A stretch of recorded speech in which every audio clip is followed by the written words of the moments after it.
So what type of gear are you planning on carrying during SHTF, and what are some considerations to make while choosing the gear you're going to wear during SHTF?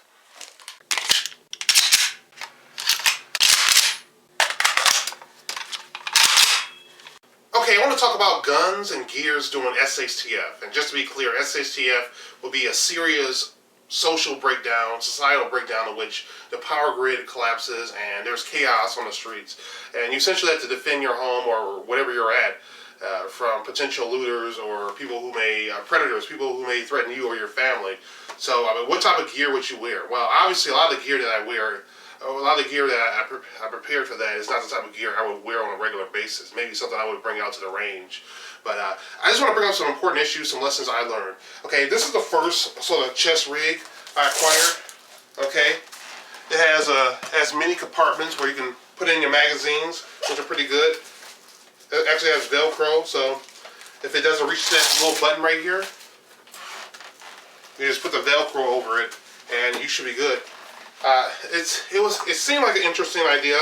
The problem with this gear is that, well, once the magazines get in here, it starts to pull it down, and then it starts to cut into my neck. And what I tried to do is actually cut through here and give myself some room, but still it just makes it worse. It just cuts down, the weight pushes through there. So either I have to find a way to sort of counterbalance that with the weight in the back, or, it just has to be uncomfortable. I mean, maybe your gear doesn't really have to be all that comfortable, but for me, it was just unacceptable. It had the pouches I needed. The material was fine, but just the design I thought was just sort of flawed. So even when I take it off, it sort of cuts. So what I went with was, I think this is the contour design. Again, you have those pouches in there, but for me, it's much more comfortable to put on. Much more comfortable to put on. Actually, I have that little Velcro that open like this, put it in there. Now obviously it doesn't cover all of my torso, but I'm not really sure this is designed to cover all of my torso. The idea is that, when I'm shooting like this, I have to have some room up here. So yeah, if I'm sitting like this as I shoot, they can hit me here, definitely in the stomach area, but the idea is, when you shoot like this, you give yourself, because it's open up like this, it gives you some room to point. And this is going to be covered up. This won't be as exposed anyway. This area won't be as exposed anyway. So the magazines fit in there fairly well. Still a little loose, but the good thing about this option is that if I want to dump a magazine, I can connect some type of pouch onto here, and that can give me some options right there, as opposed to just tossing it like I have been doing. I can lose a magazine that way, and in an SHTF type of situation, you don't really want to lose a magazine. Now, this is something right here that I wear every single day. This right here, my Glock 21 with my extra magazines. 2 extra magazines right there. As you can tell, everything's pretty much black. I didn't go with any special camouflage or anything. I just thought it was unnecessary. And the interesting thing about black, even though I carry this big ass gun, I'm a big guy, I can conceal it easier, but with black, it's harder for people to really pick up on certain items. So, alright, so let's talk about my primary firearm for that type of situation. Probably go with something like the Arsenal if it became a really serious situation where, perhaps there was maybe a group of people. Hopefully I could avoid something like that. My number one goal is to avoid conflict in general, especially in the SHTF. I would not be running around trying to be the last action hero. The idea is to mind my own business and stay out of trouble. But if trouble comes looking for me, this will be one of my first options. This would be the type of gun I would go for. I need to get a sling for this Arsenal. Now this right here to the left is my Wasser. I already have a sling on there. Actually a pretty good sling.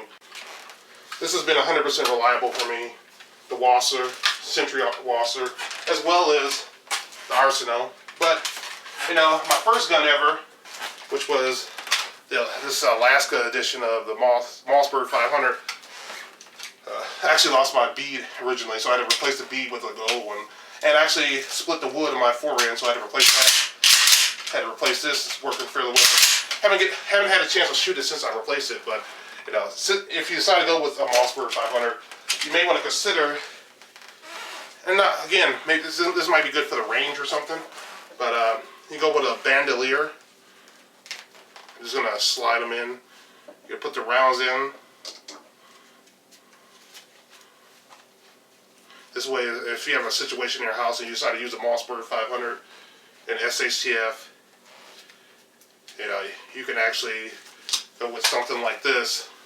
Just put it over you, and the rounds just come around like this.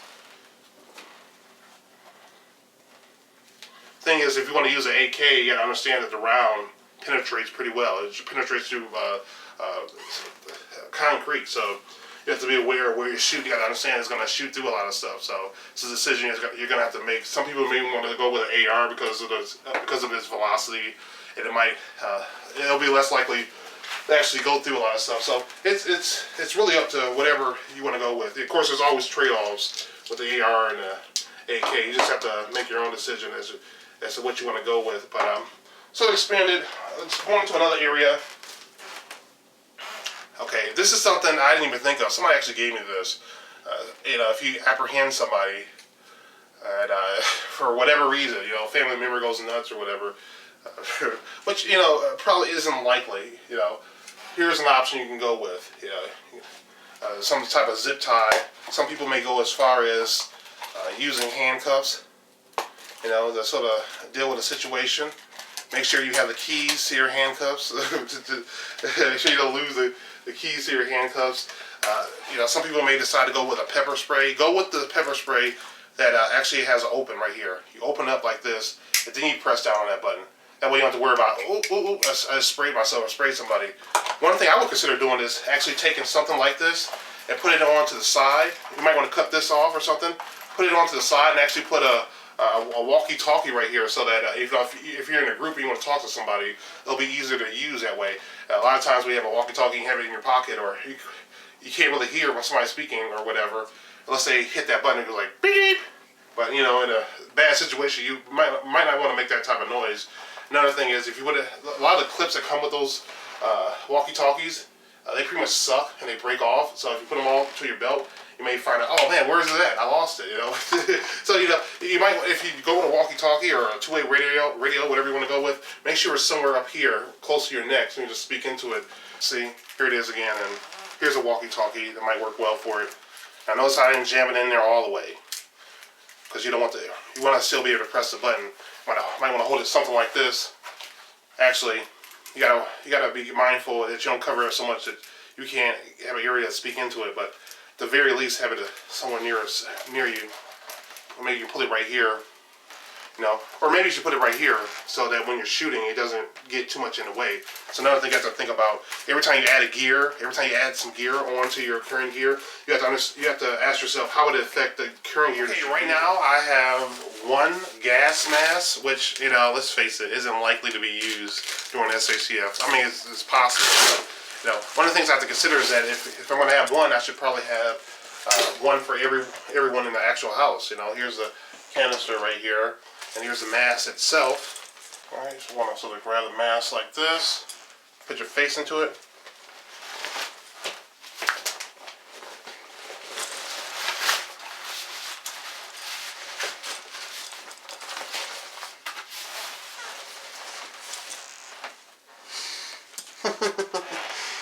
This is kind of cool, though. I mean, you know, whether it's practical or not, this is freaking cool.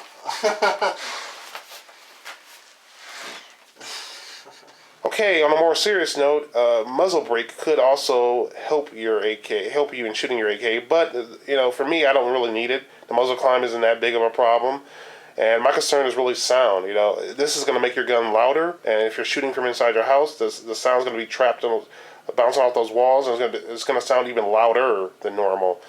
You know, you could get an actual electronic ear protection that pretty much neutralizes really loud noises. That's an option you can go with, so something worth considering. Okay, I plan on using a Condor chest rig with some soft armor inside.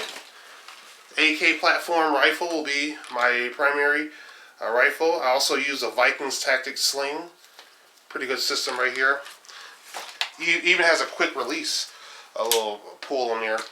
I might carry the K-bar knife, although it may be, I can always loop it onto my belt, but it may be too big to, you know, carry it all the time. You know, I'll probably use it for special purposes, like I'm using it right now. I'm going to stick with steel magazines, because that's what I'm used to, and that's what I feel comfortable with, and they're always been reliable for me. My Glock 21 will remain my secondary pistol, well, my backup gun. I'll carry it in the Black Hawk Serpa system, as you see right there, and I'll continue to carry 2 extra magazines in the holster. So, what type of gear are you planning on using during SHTF? I hope this guide sort of helps some of you guys. Thanks for watching, thanks for listening, and don't forget the future belongs to those who prepare for it today. Bye.